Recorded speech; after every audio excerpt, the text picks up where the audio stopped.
football coach at LSU. It's Ed Orgeron. Ed will be scoring off against one of his sons in LSU's game with McNeese. His son, Cody, is the starting quarterback for the Cowboys. He also helped provide me some of my spring reading material with his book, Flip the Script, looking back on the successful 2019 season and on the rest of his life. LSU head football coach, Ed Orgeron.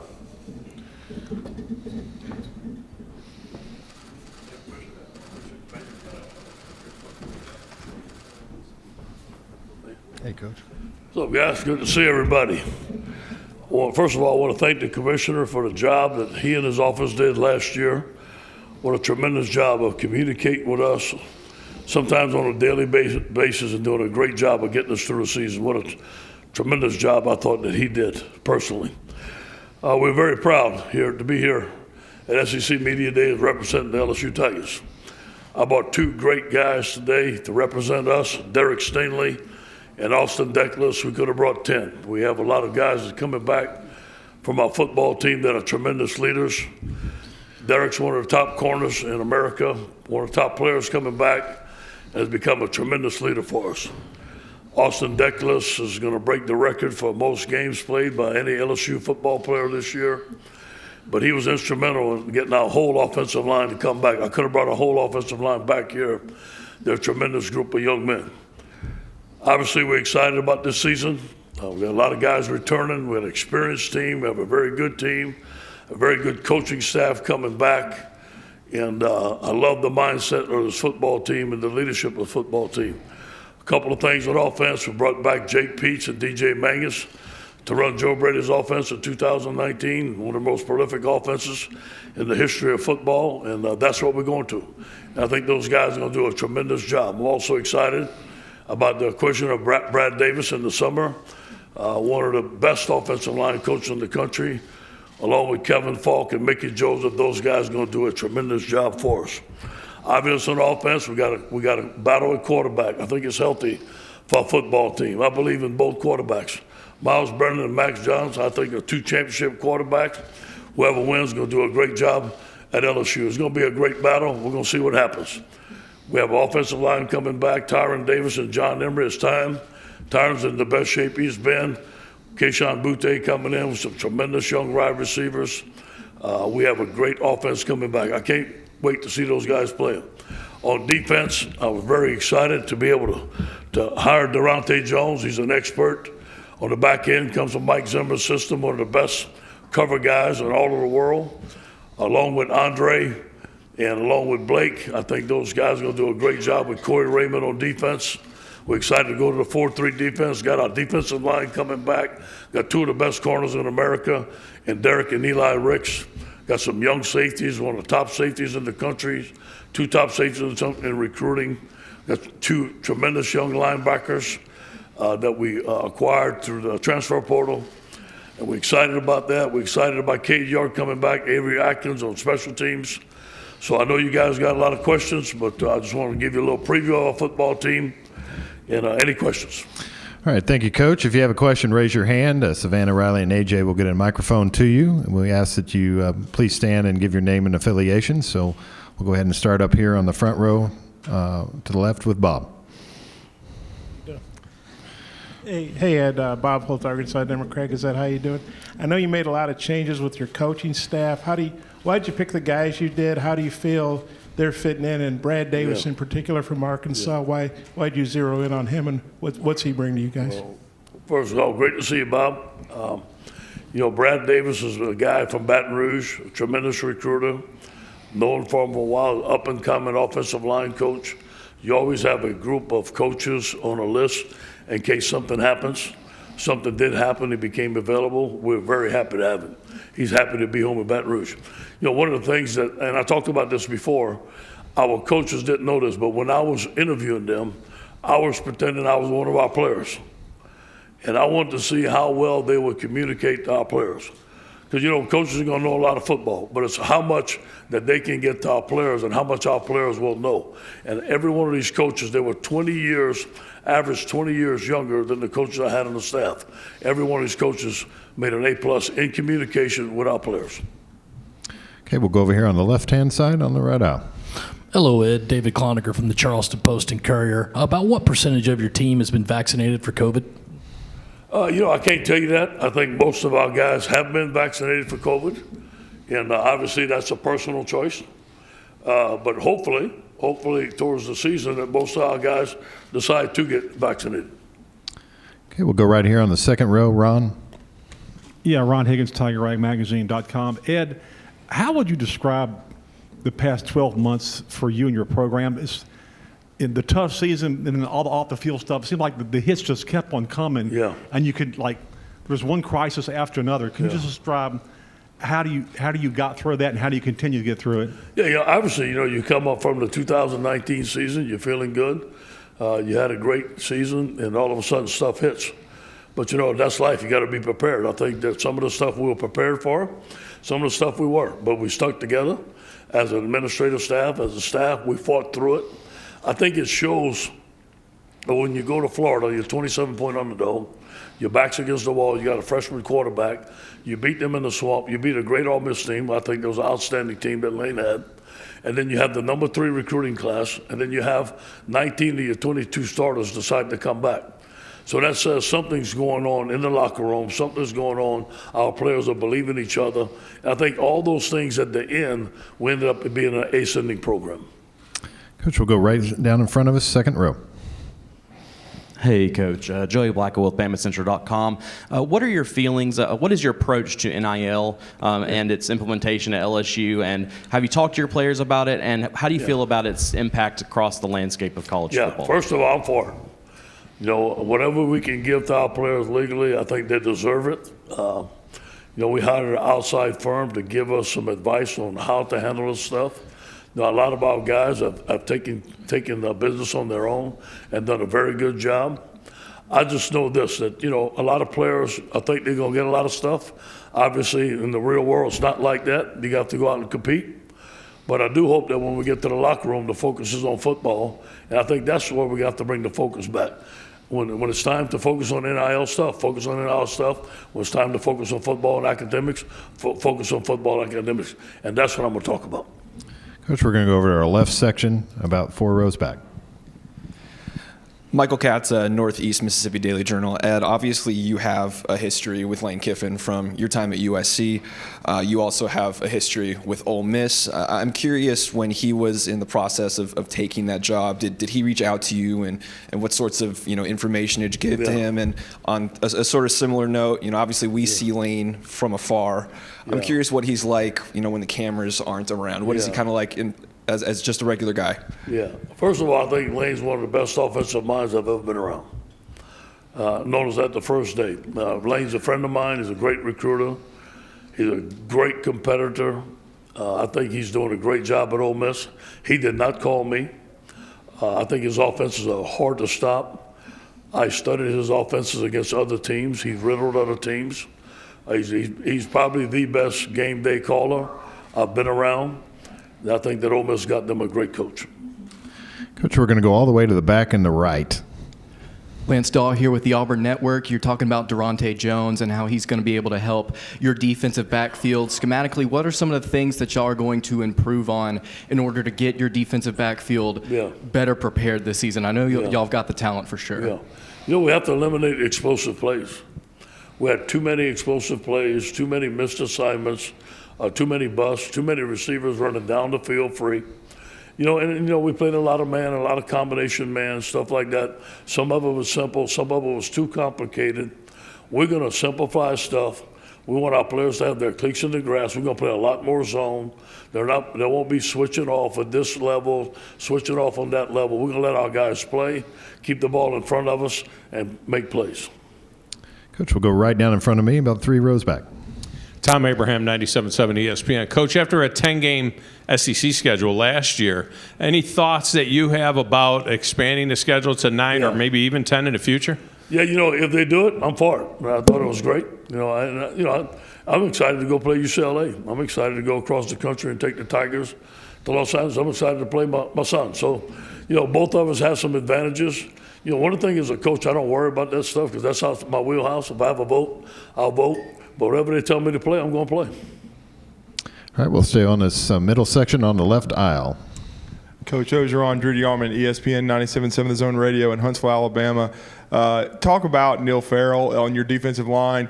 He came back last year. He opted out, came back to the team. He stayed and came back this year. One of those guys you're talking about. What are your expectations for him, and what kind of impact is Andre Carter going to have with him? Yeah, first of all, I'm so proud of Neil Farrell. I saw him down the hallway yesterday. I found out he just graduated from LSU. And I'm so happy for him and his mom and daddy. He's a great young man. He came back. Neil makes a lot of plays. If you look at the stats last year, he's one of our most active defensive linemen. He came back, got in great shape. I think he's going to have a phenomenal year for us. We're going to use a rotating defensive line. We have some young defensive linemen that are phenomenal. And probably the best recruiting class that we had on the defensive line coming in. Andre Carter is a force. He's a great young man. You think about this, he had 80.5 sacks. His daddy was Reuben Carter. He comes from great family, great stock. He's a great teacher, he's a great mentor, a great recruiter. I just hope I can keep him around for a while. He's that good of a football coach. Okay, we're going to go right in the center section, right in front of you, Coach, about midway back. Hey, Coach. Billy Embody with 24/7 Sports.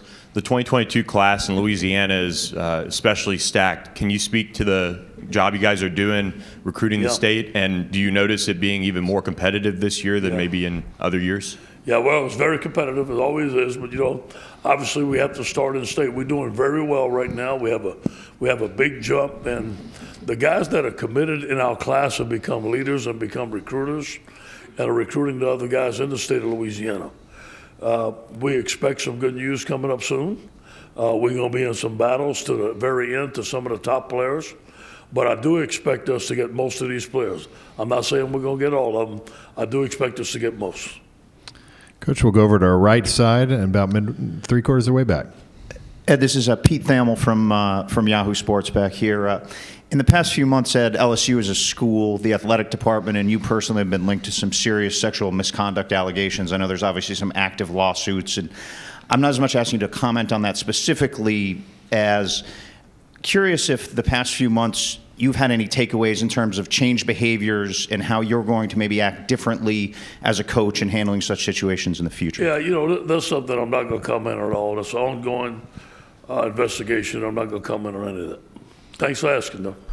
Okay, we'll go in the center section, straight ahead of us. Hey, John Del Bianco with thebigspur.com and 24/7 Sports. Your first head coaching job was here in the SEC at Ole Miss. Shane Beamer is now a first-time head coach in the SEC at South Carolina. I'm just curious if you know him personally and what advice you would give him as he begins his head coaching tenure in the SEC. Yeah, I know him a little bit. I saw him at the airport. They said, Coach, South Carolina was here early. I said, yeah, it's his first job. Good. I'm excited for him.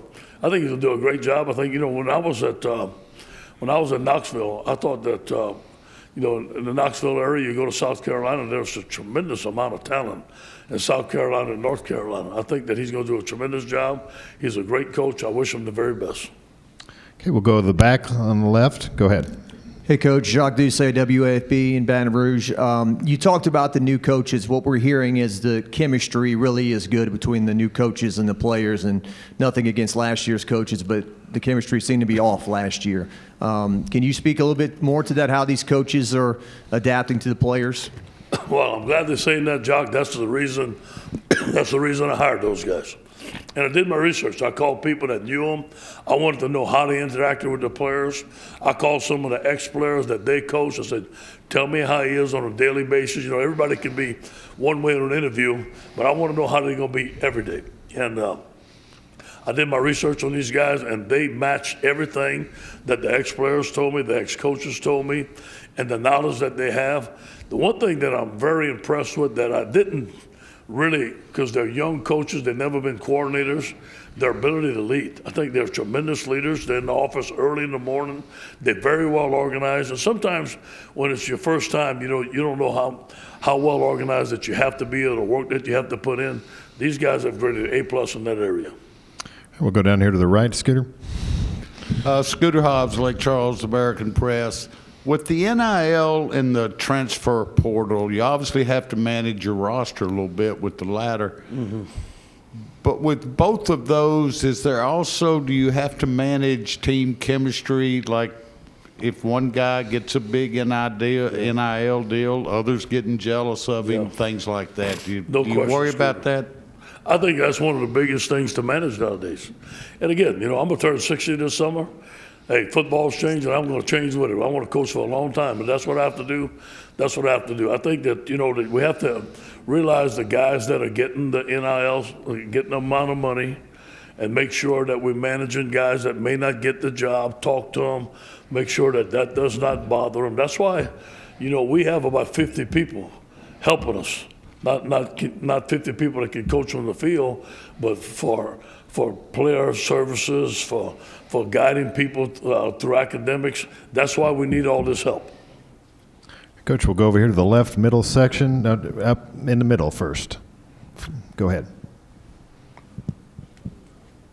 All right. Cecil, go ahead if you got it. There we go. Coach, you mentioned going back to the offense from 2 years ago, the Joey Burrow offense. Are the two quarterback candidates that you have, or there may be more than two, but are the quarterbacks you have, are they equally adroit at running that, or how has that worked out in practice? Well, I don't know if we're going to see another Joe Burrow. I hope we do. I can't wait to see him. And I hope Max, Miles, or Garrett Nussmeier becomes like that. But the type of offense that we're going to run, the style of offense in 2019, the type of checks that we had, the type of protections, that's the stuff I'm talking about now. Whether or not Max, Miles, or Garrett can run it like Joe, I'm not expecting that. But I want to see the same type of plays. I want to see the same type of adjustments that was so successful for us. Now, that doesn't mean that's the only thing we're going to run. But that is going to be the basis of our offense, which is a spread offense, which we learned under Joe Brady. Okay, we'll stay over in that same section. Go ahead. Hey, Ed. Mark Weiser, Athens Banner Herald. Did you think you guys had a chance to keep Eric Gilbert as you looked at his options? And what do you see for him at Georgia, where they're listing him as a wide receiver? We wish Eric the best. He's an outstanding young man. Mama's a great lady. I think he's going to be an all-pro tight end, all-American, has a chance to be a first-round draft choice. Coach, we'll go over here to the right side along the aisle. Theo DeRosa, Commercial Dispatch, Columbus, Mississippi. Mississippi State, your first SEC game this year. It's on the road. Obviously, that was a big upset last year. What kind of adjustments are you going to have to make for this game? And what kind of program is Mike running over there in Starkville? Yeah, we'll stop his offense. We didn't stop it one time. But obviously, he came in with the air raid the first time. We had seen it before, obviously. But we didn't do a good job with it. And then, we saw the people did some good things against us. So, the more stuff you put on tape, the more we would learn how to stop it. Obviously, go and play there. I think Mississippi State does a great job of playing there, the cowbells and all that noise. It's our first SEC game. It's a game that we must win to get to where we want to go. This is the SEC. You got to be ready every Saturday. But you know what? Instead of, and you asked me about that, instead of worrying about all that stuff, my focus is going to be on camp and this football team and getting them better starting August 6th. Coach, we'll go back here to Ron Higgins on the second row. Ed, you talked about doing your homework and hiring the new coaches, and you kind of mentioned this on a Zoom call back in the spring. We're trying to get clarification. The coaches you hired in 2020, did you interview all of them? Or part of them? I'm just trying to get. We weren't clear when you talked about that. Well, there were some interviews that were not face-to-face. There were some hires that were made that, hey, you know what? I know the guy, he knows me, let's talk about it. Hey, this is what we're going to run, stuff like that. But, when I hired Bo, it was not a formal interview. I know that's probably what you're asking. And I believed in him, and it just didn't work. And I said I would never do that again. And every one of these guys, I interviewed them in person. I had a long interview with them. I had specific questions that I asked, things that I may have should have asked, I shouldn't have. If I'd have interviewed Bo Pelini face to face, I'd have still hired him. There would have been no change in that because of his reputation and because of the guy I know. I'm sure of that. Coach, we'll go over here to the right, about the fourth row. Hey, Ed, Adam Luckett, Kentucky Sports Radio. Dare Rosenthal is an offensive tackle. He's going to Kentucky. What type of player is Mark Stoops' program getting? Yeah. And what's it going to be like facing an intra-conference transfer this year? Yeah, well, it's different, obviously. We hated to lose them. I recruited there out of Faraday High School as the defensive lineman, went to offensive line. He didn't want to leave. It was hard on him.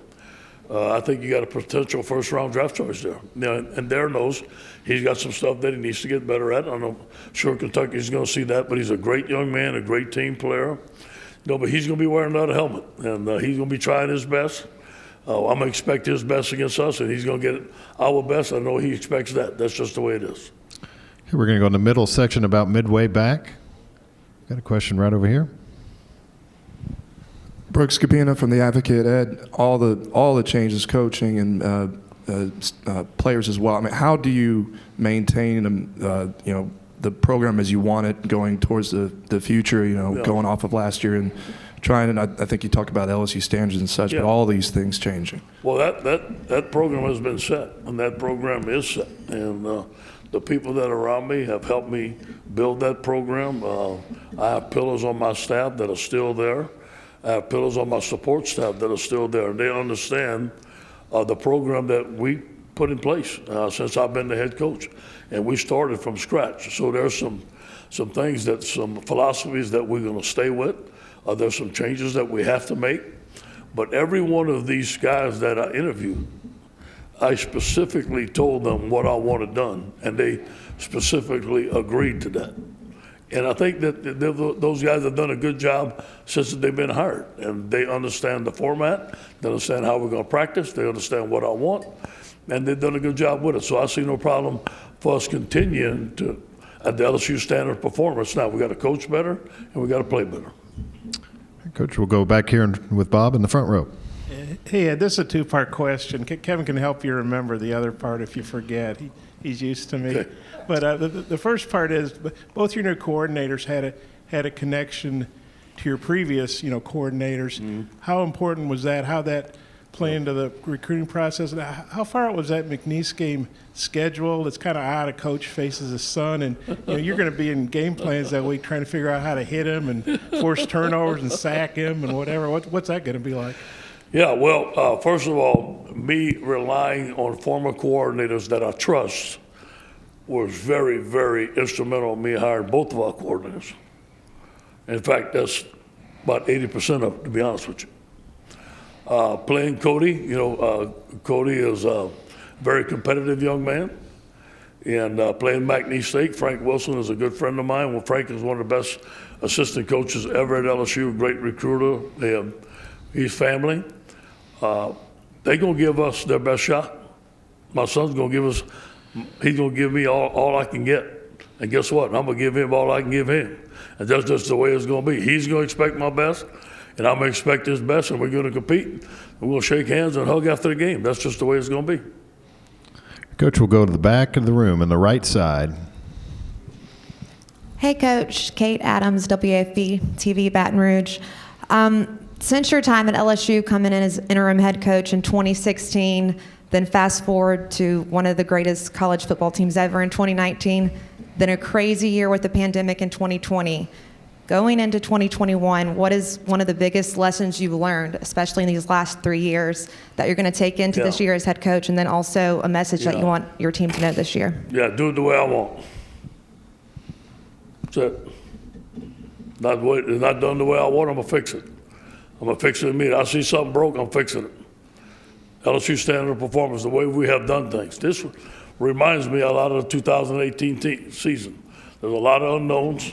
There's a lot of noise out there. You got to block out the noise. A lot of predictions on this and this. That stuff don't matter. It's about our football team. It's about me gelling this football team together, for us playing together. I think leadership, not letting any outside influences affect us, the way we play, the way we perform. I think that's going to be important for this football team. We've had more team meals. I've had more leadership committees. I told these guys, you got to promise me if anything is going wrong, let me know first. If I can fix it, I will. Let's communicate. If there's something that we need to be done better in our university that I can help, I will help. We're giving them all the means that we can to have an open line of communication, and I think that's going to help for this year. Coach, we'll go over to the right side, about 3/4 of the way back. Hey, Coach. Travis Brown with the Bryan College Station Eagle. How much do you have to pay attention to what other programs around the country and around the conference are doing as far as NLI stuff is, or NIL stuff is going, and how that might anecdotally help them in recruiting? Is there anything that you've seen out there that made you kind of roll your eyes? That's a good question. One of the things that we did in the offseason, hire Austin Thomas back as our general manager. He's done a tremendous job of putting together a personnel department, putting together a department that pays attention to all that stuff. I don't have time about it. I don't want to. But if some other schools are doing stuff because it's new and it's something that we're not doing, it's something that we can do, we have to use it to compete. We all learn from each other, just like watching film.